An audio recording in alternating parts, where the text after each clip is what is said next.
الحمد لله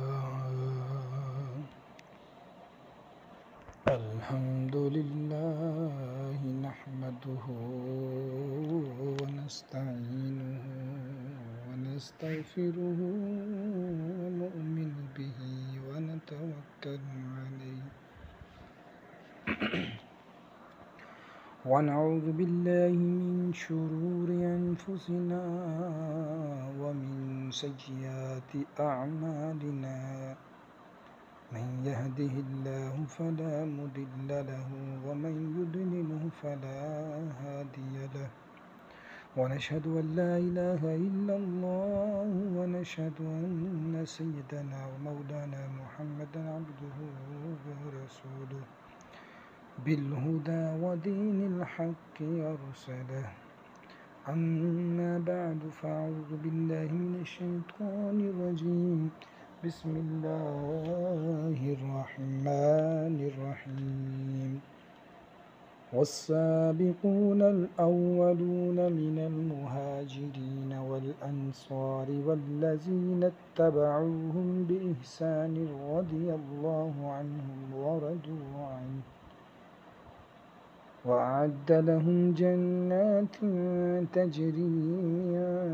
تجري تحتها الأنهار خالدين فيها أبدا ذلك الفوز العظيم صدق الله العظيم وصدق رسوله النبي الكريم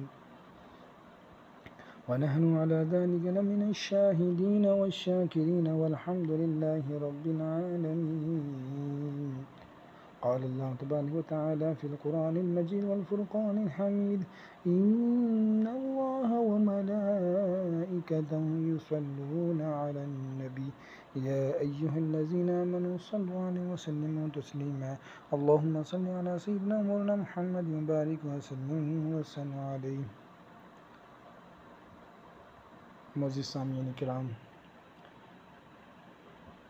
سورہ توبہ آیت نمبر 100 کی جو میں نے آیت تلاوت کی ہے اس کا ترجمہ سنتے ہیں۔ اور سب میں اگلے پہلے مہاجر اور انصار اور جو بھلائی کے ساتھ ان کے پیروکار ہوئے، اللہ ان سے راضی، وہ اللہ سے راضی، اور ان کے لیے تیار کر رکھے ہیں باغ جن کے نیچے نہریں بہتی ہیں، ہمیشہ ہمیشہ ان میں رہیں گے، یہی بڑی کامیابی ہے۔ زاہد مسجد احمدی پر درود، دولت جیش اسرت پہ لاکھوں سلام، یعنی عثمان صاحب قمیض ہدا، اللہ پوش شہادت پہ لاکھوں سلام۔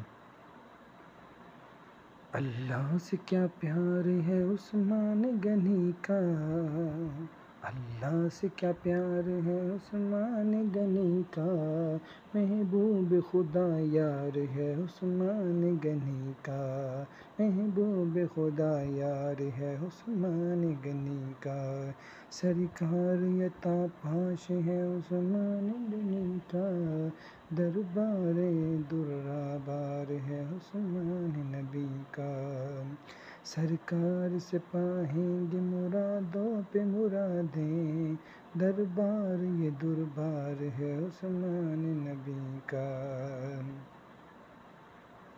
بیمار ہے جس کو نہیں آزار محبت، اچھا ہے جو بیمار ہے عثمان غنی کا، رک جائے میرے کام حسن ہو نہیں سکتا، فیضان مددگار ہے عثمان غنی کا۔ عزیزان ملت، آئیے ہم اور آپ انتہائی عقیدت و محبت کے ساتھ ایک مرتبہ درود اسلام کا نذرانہ پیش کرنے کے ساتھ حاصل کریں۔ اللہم صلی علی سیدنا مولانا محمد معدن الجود والکرم وابنہ الکریم وآلہ وبارک وسلم۔ عزیزان گرامی، اللہ رب العزت کا ہم پر بڑا احسان کہ اس نے ہمیں انسان بنایا، یعنی اشرف المخلوقات بنایا، تمام جہان میں سب سے اعلیٰ و عرفہ مخلوق بنایا۔ وہ خلق کائنات قادر مطلق، اگر چاہتا تو ہوا میں اڑنے والا کوئی پرندہ بنا دیتا، اگر چاہتا تو زمین پر رینگنے والا کوئی کیڑا بنا دیتا یا جنگلی جانوروں میں سے ایک کوئی درندہ بنا دیتا، مگر اس نے کرم فرمایا اور نہ صرف یہ کہ ہمیں انسان بنایا بلکہ اس نے ہمیں اپنے پیارے حبیب صلی اللہ علیہ وسلم کا غلام بنا دیا۔ اس نے عقل دی کہ میرے حبیب کی اداؤں پر غور کرے، اس نے زبان دی کہ میرے حبیب کے ذکر سے ہمیشہ تر رکھے، اس نے دل دیا کہ ہمیشہ میرے حبیب کی محبت سے لبریز رکھے، اس نے آنکھیں دی کہ ہمیشہ میرے حبیب کے دیدار کو ترستی رہے، اس نے کان دی کہ ہمیشہ میرے حبیب کا ذکر سنے کو بےتاب رہیں۔ اہل سنت جماعت کا یہ خاصہ ہے کہ وہ حمد و ثناء الہی کے بعد اپنی مجلسوں کو حضور نبی کریم صلی اللہ علیہ وسلم اور حضور نبی کریم صلی اللہ علیہ وسلم پر جان نچھاور کرنے والے غلاموں کے ذکر پاک سے شروع کرتے ہیں اور اسی پر ختم کرتے ہیں۔ محترم سامعین، یاد رکھیے، بڑی بارگاہ کے خدام و غلامان بھی بڑے ہوتے ہیں۔ کیا آپ نے نہ دیکھا کہ کسی ملک کے سیاسی پیشوا اور حاکم کے خادمان خاص کی لوگوں کی نظر میں کیا وقت و منزل ہوتی ہے؟ لوگ ان کی رضا چاہتے ہیں، ان کی خواہی ناگواہی راضی رکھنا چاہتے ہیں، کیونکہ جانتے ہیں کہ اگر یہ راضی رہے تو ہمارا رکا کام مکمل میں دیر نہ لگے گی۔ عزیزان ملت، یہ دنیا کے بادشاہوں اور وزراء کے غلاموں کی بات ہے، حبیب پاک صلی اللہ علیہ وسلم کے غلاموں کا کیا عالم ہوگا؟ امام اہل سنت فرماتے ہیں، تیرے غلاموں کا نقش قدم ہے راہ نجات، وہ کیا بہک سکے جو یہ سراغ لے کے چلے۔ آج حضور نبی کریم صلی اللہ علیہ وسلم کے صحابہ کی پیاری جماعت سے میں ایک ایسے ہی صحابہ کا تذکرہ لے کر حاضر ہوں جن کی شان میں قرآن پاک کی آیتیں نازل ہوئیں، جن کی شان میں حدیث مبارکہ وارد ہوئیں، جن کی شان کو صحابہ کی جماعت نے خود بیان کیا۔ الغرض اس دور سے لے کر آج تک سبھی ان کی شان کریمی کو بیان کرتے ہیں، ان کی زندگی گزارنے کے انداز کو بیان کرتے ہیں اور تمنا کرتے ہیں کہ رب قدیر ہمیں ان کی سخاوت، ان کی حیا، ان کی شرم، ان کے تسلط فی الدین، ان کے عشق رسول کا صدقہ عطا فرمائے۔ عزیزان ملت، آج ہم حضرت عثمان غنی ذو النورین رضی اللہ تعالیٰ عنہ کی بارگاہ میں اپنے محبتوں کا خراج پیش کرنے کی کوشش میں ہیں کہ ہمارے ٹوٹے پھوٹے چند بے ترتیب جملے ان کی بارگاہ میں قبول ہو جائیں تو زندگی و آخرت سنور جائے۔ ہم نے خطبہ میں جس آیت مبارکہ کی تلاوت کا شرف حاصل کیا، وہ آیت مبارکہ صحابہ کرام کی شان بیان کر رہی ہے، ان صحابہ کی فضیلت بیان کی گئی جنہوں نے اس وقت رسول کریم صلی اللہ علیہ وسلم کی دعوت حق قبول کی، جبکہ اس دعوت کو قبول کرنا بے شمار مصائب و آلام اور مشکلات کو دعوت دیتا ہے۔ ان صحابہ نے سب کچھ برداشت کیا مگر رسول پاک کے دین کو ہاتھ سے نہ جانے دیا، اپنے دین کی حفاظت کے لیے ہجرتیں بھی کیں، اپنا مال بھی چھوڑا، اپنے خونی رشتہ داروں کو چھوڑا، اپنی زمینیں چھوڑی، حتیٰ کہ دین متین کی حفاظت کے لیے جان کی بازی تک لگا دی۔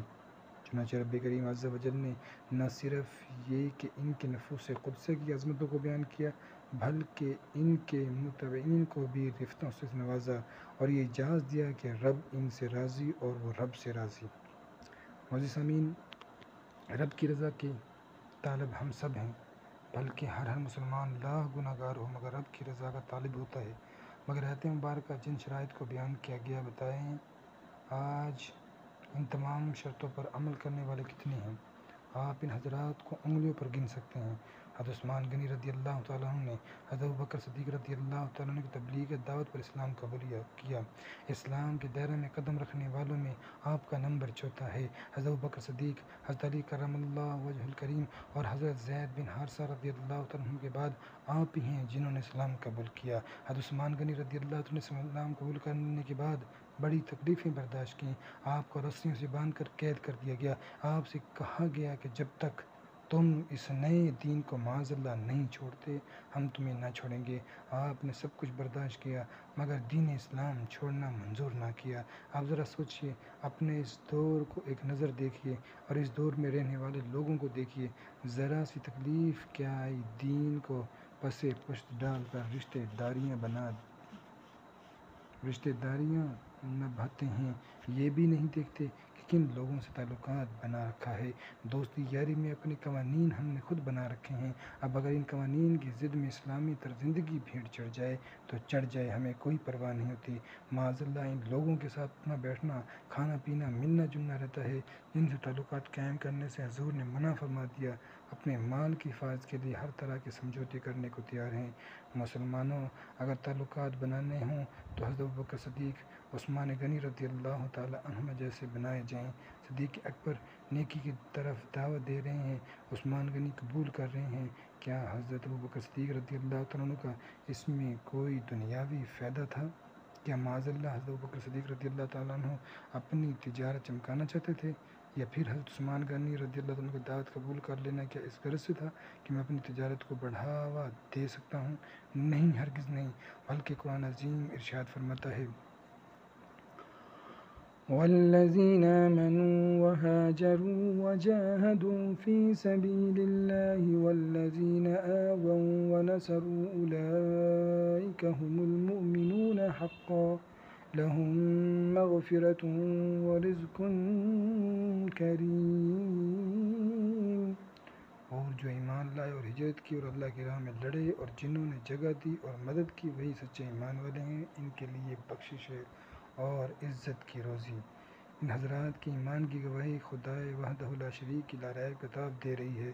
معلوم ہوا ان کے تعلقات دینی تھے، آپسی ملنا جلنا دین کے لیے تھا، ایک ساتھ اٹھنا بیٹھنا صرف دین کے لیے تھا۔ آج اس فکر کی کمی ہے، یہی طرز زندگی کہیں گم ہو گیا ہے، جس کی بنیاد پر ذلت اور رسوائی ہمارا مقدر بنتی جا رہی ہے۔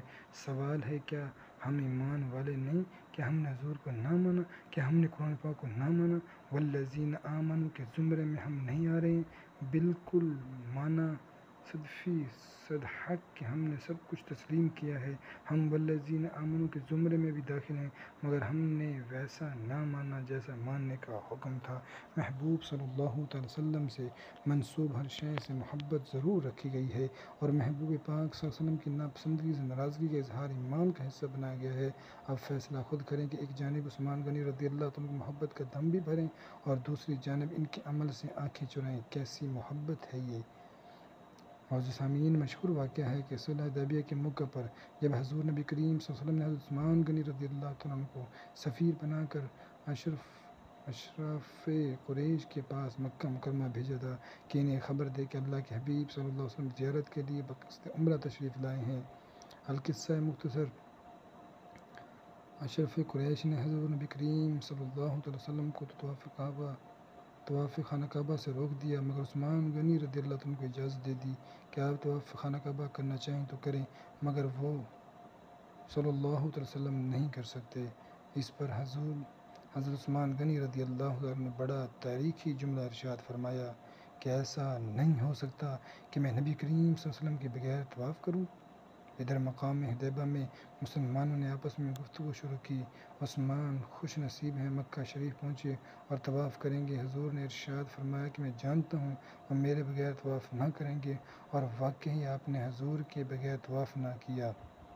معزز سامعین، خانہ کعبہ کو جانا، اس کی زیارت کرنا، اسے دیکھنا، اسے چھونا، اس کے غلاف کو آنکھوں سے ملنا، ملتزم پر چمٹ جانا، کسی مسلمان کو اس کی آرزو نہیں۔ کون نہیں جانتا کہ وہ کعبہ معظمہ کا طواف کرے، مگر عثمان غنی رضی اللہ عنہ کی نظروں کے سامنے کعبہ معظمہ ہے، مگر طواف نہیں کر رہے کیونکہ محبوب اقدس کو روک دیا گیا تھا۔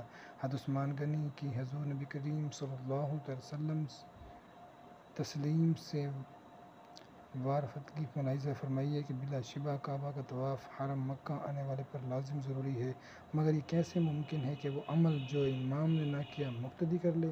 حضرت عثمان غنی رضی اللہ عنہ نے صبح قیامت تک کے بالخصوص تمام مسلمانوں اور بالعموم تمام انسانیت کو یہ پیغام دیا کہ اسے کہتے ہیں ابتداء امام کی اقتداء۔ وہ جانتے تھے کہ ہمارے عمرے کی قبولیت حضور کی عمرہ فرمانی ہی پر منحصر ہے۔ اب ذرا یہ بھی دیکھتے چلیں کہ کیا انعام ملا حضرت عثمان غنی کو۔ ادھر حضرت عثمان حضور صلی اللہ علیہ وسلم سے محبت کا اظہار کر رہے ہیں، ادھر میرے آقا صلی اللہ علیہ وسلم اپنے دست پاک کو عثمان غنی رضی اللہ عنہ کو ہاتھ قرار دے رہے ہیں۔ پھر حضرت جبرائیل امین قرآن پاک کی آیات مبارکہ لیے حاضر بارگاہ ہوئے۔ لقد رضي الله عن المؤمنين إذ يبايعونك تحت الشجرة فعلم ما في قلوبهم فأنزل السكينة انزل السکینۃ علیہم واصابہم فتحا قریبا، بے شک اللہ راضی ہو ایمان والوں سے جب وہ اس کے پیڑ کے نیچے تمہاری بیعت کرتے تھے، تو اللہ نے جانا ان کے دلوں میں تو ان پر اطمینان اتارا اور انہیں جلد آنے والے فتح کا انعام دیا۔ حضرت عثمان غنی رضی اللہ عنہ کو رضا الہی، سکون، اطمینان اور فتح نصرت کی بشارت سنائی جا رہی ہے۔ عزیزان ملت، حضرت عثمان غنی کی شان میں نازل ہونے والی اور بھی آیت مبارکہ ہے، چند ایک آپ کے سامنے رکھوں جس میں آپ کے انفاق فی سبیل اللہ کی قبولیت بیان کی گئی ہے۔ اللہ کی راہ میں خرچ کرنا انتہائی اعلیٰ قسم کا عمل ہے۔ اللہ رب العزت نے ایسے لوگوں کو محسنین میں سے فرمایا۔ ارشاد باری تعالیٰ ہے، الذین ينفقون فی السراء والضراء والکاظمین الغیظ والعافین عن الناس واللہ یحب المحسنین۔ وہ جو اللہ کی راہ میں خرچ کرتے ہیں، خوشی میں اور رنج میں، اور غصہ پینے والے اور لوگوں سے درگزر کرنے والے، اور نیک لوگ اللہ کے محبوب ہیں۔ بلا شبہ آیت مذکورہ کے علاوہ بھی بہت سے آیات انفاق فی سبیل اللہ پر دلالت کرتی ہے، مگر اس آیت مبارکہ کو بیان کرنے کا مقصد یہ ہے کہ اس آیت میں جتنے اوصاف بیان کیے گئے ہیں وہ سب حضرت عثمان غنی رضی اللہ عنہ میں موجود تھے۔ آپ کی سخاوت کا کیا کہنا، چھپا کر بھی خرچ کیا، لوگوں کے سامنے بھی خرچ کیا، خوشی میں بھی لٹایا اور رنج میں بھی لٹایا، غصہ ایسا پی گئے کہ دشمن کی فوج دروازے پر ہے، آپ امیر المومنین ہیں مگر جنگ کو پسند نہ فرمایا، معاف کرنے والے تھے، قرآن نے ایسوں کو اپنا محبوب فرمایا، یعنی حضرت عثمان غنی رضی اللہ عنہ اللہ کے محبوبوں میں ہیں۔ اب ایک آیت مبارکہ اور سماعت کریے، فرمایا، الذین ينفقون اموالهم في سبيل الله ثم لا يتبعون ما انفقوا منا ولا أذى لهم أجرهم عند ربهم ولا خوف عليهم ولا هم يحزنون۔ وہ جو اپنے مال اللہ کی راہ میں خرچ کرتے ہیں، پھر دیے پیچھے نہ احسان رکھیں نہ تکلیف دیں، ان کا نیک اجر و ثواب ان کے رب کے پاس ہے اور انہیں نہ کچھ اندیشہ ہو نہ کچھ غم۔ یہ آیت مبارکہ حضرت عثمان غنی رضی اللہ تعالیٰ عنہ کی شان پاک میں نازل ہوئی۔ یاد رکھیے، غزوہ تبوک کے لشکر اسلام کو اسرہ کہا جاتا ہے، یعنی تنگ دستی کا لشکر۔ غزوہ تبوک اس وقت پیش آیا جب کہ مدینہ پاک میں سخت قحط پڑا ہوا تھا اور عام مسلمان زیادہ تنگی میں تھے، یہاں تک کہ لوگ درخت کی پتیاں کھا کر گزارا کر رہے تھے۔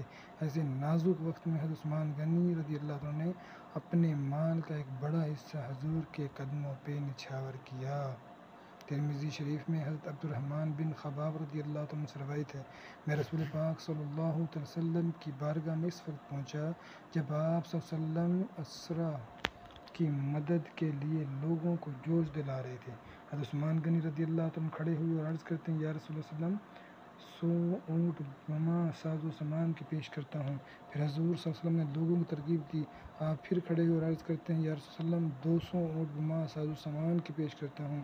القصہ مختصر، آپ نے اس وقت 300 اونٹ بما ساز و سامان کے اللہ کی راہ میں دے دیا۔ حضرت عبد الرحمن بن خباب کہتے ہیں کہ میں نے دیکھا حضور ممبر شریف سے اترتے جاتے ہیں اور فرماتے جاتے، ما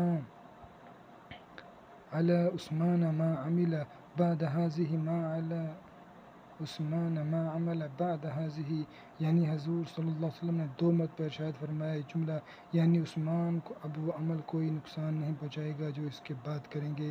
اس سے مراد جگ ظاہر ہے کہ حضرت عثمان غنی رضی اللہ عنہ کا یہ عمل بارگاہ خدا اور رسول میں ایسا مقبول ہوا کہ اب مزید کوئی نفل عمل نہ بھی کرے تو ان کے درجات کی بلندی میں کوئی فرق نہیں آنے والا۔ سبحان اللہ۔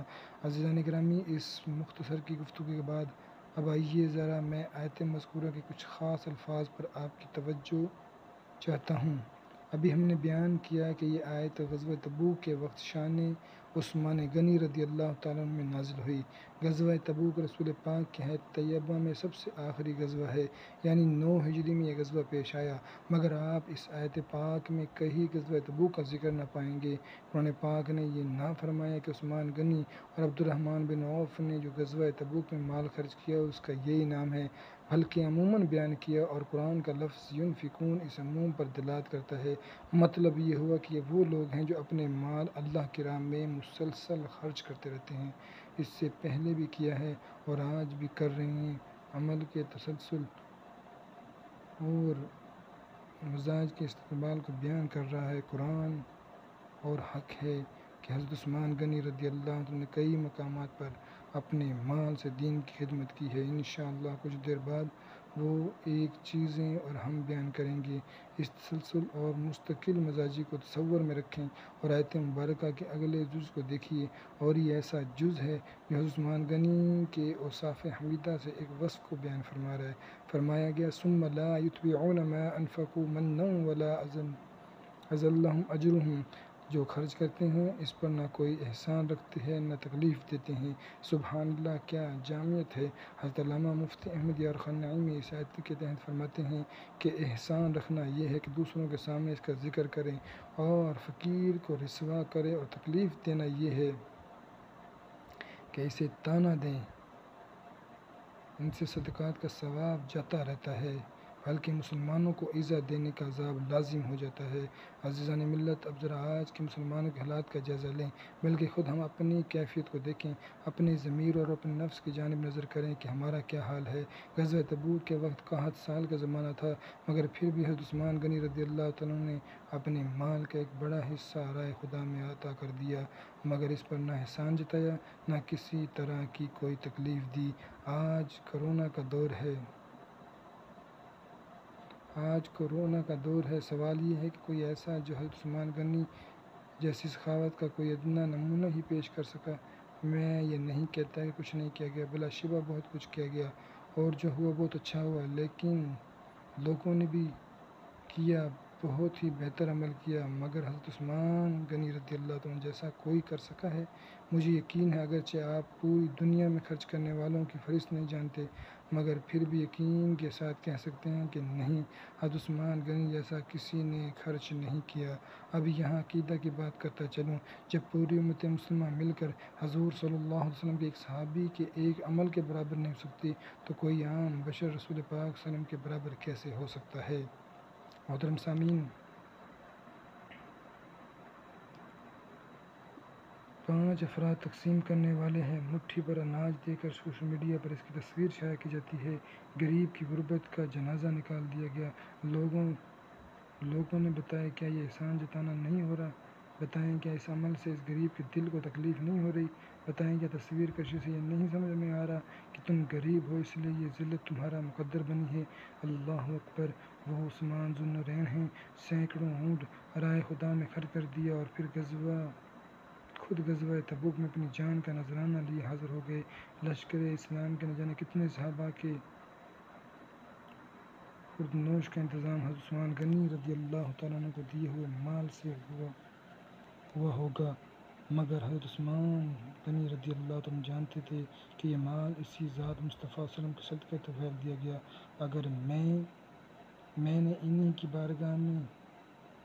کی بارگاہ میں حاضر کر دیا تو کیا عجب ہے کہ انہی کا مال انہی کی بارگاہ میں پہنچا دیا گیا۔ یہ فضل ہے اس بارگاہ کے، انہی کا دیا ہوا انہی کی بارگاہ میں دے دی جائے تو بھی جنت کی بہاریں ہمیں انعام میں دے دی جائے گی۔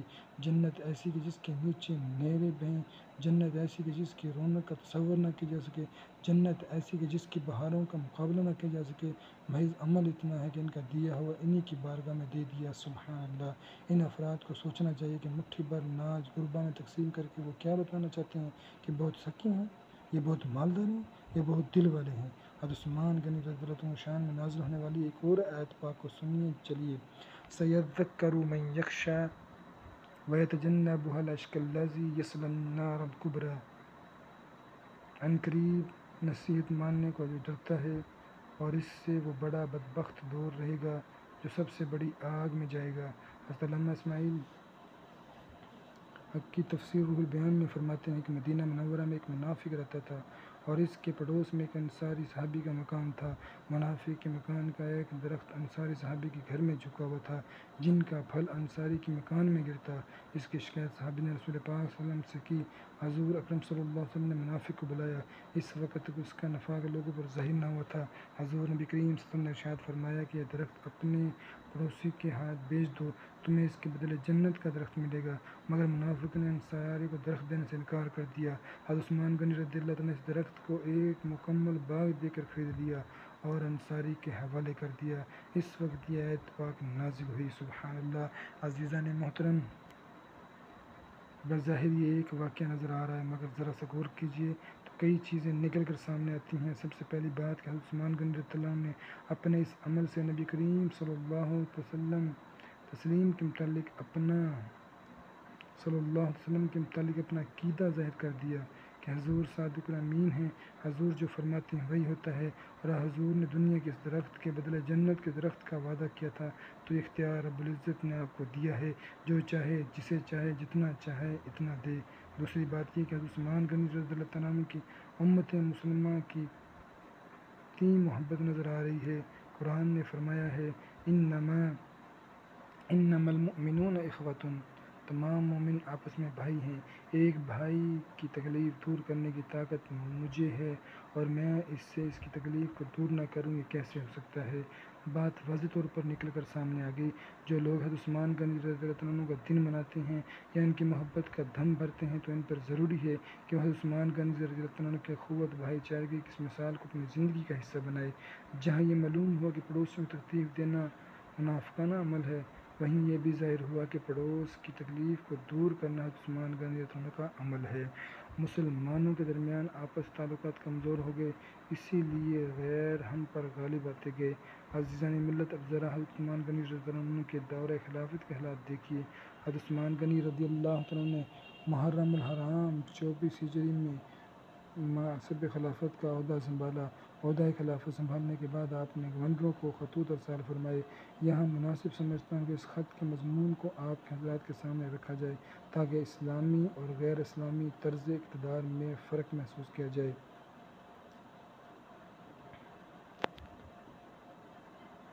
یہ ہے ایک سچے عاشق رسول، سنت شرم حیا کے پیکر اور امیر المومنین اپنے گورنروں کو لکھے ہوئے خط کا مضمون، جس میں ایک گہری فکر اور اسلامی تعلیمات سے اپنے تعلقات کو مضبوط بنانے کی تلقین گئی۔ کتنا بڑا فرق ہے آج کے اقتدار اور اسلامی عقیدے کی طرف۔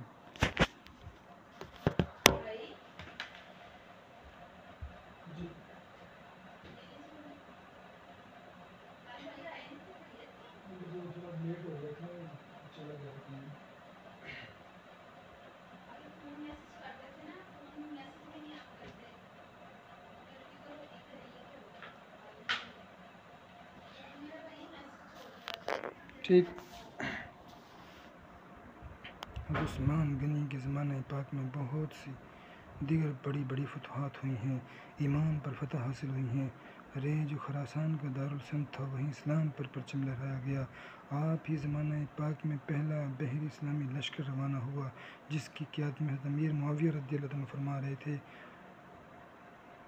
آپ نے حضرت عبداللہ بن سعد کو مصر کا گورنر بنایا۔ حضرت عثمان غنی رضی اللہ عنہ کی اب تک فضیلتیں قرآن پاک اور تفاسیر کے حوالے سے بیان کی گئی ہیں۔ اس کے علاوہ متعدد حدیث مبارکہ میں آپ کے مقام و مرتبہ کو غیب داں رسول صلی اللہ علیہ وسلم نے بیان فرمایا۔ میرے آقا نے فرمایا کہ ہر نبی کا ایک رفیق ہوتا ہے اور جنت میں میرا رفیق عثمان ہے۔ بخاری شریف، مسلم شریف، ترمذی شریف، ابن ماجہ، نسائی شریف سے لے کر مشکوٰۃ شریف تک، اور اس کے علاوہ حدیث کی دیگر کتابیں حضرت عثمان غنی رضی اللہ تعالیٰ عنہ کے فضائل سے بھری ہوئی ہے۔ اس کے علاوہ ابن حجر مکی علیہ رحمہ کی، جلال الدین سیوطی کی تاریخ خلفاء اور نہ جانے کن کن بزرگوں کی کتابیں حضرت عثمان غنی رضی اللہ عنہ فضائل سے معمور ہے۔ اللہ رب العزت اپنے حبیب صلی اللہ علیہ وسلم کے صدقے ہمیں حضرت عثمان غنی رضی اللہ عنہ کی سخاوت اور شرم و حیا کا صدقہ عطا کرے اور ان کی سیرت پر چلنے کی توفیق عطا فرمائے، آمین بجاہ النبی الامین صلی اللہ تعالیٰ علیہ وآلہ وسلم۔ الحمدللہ۔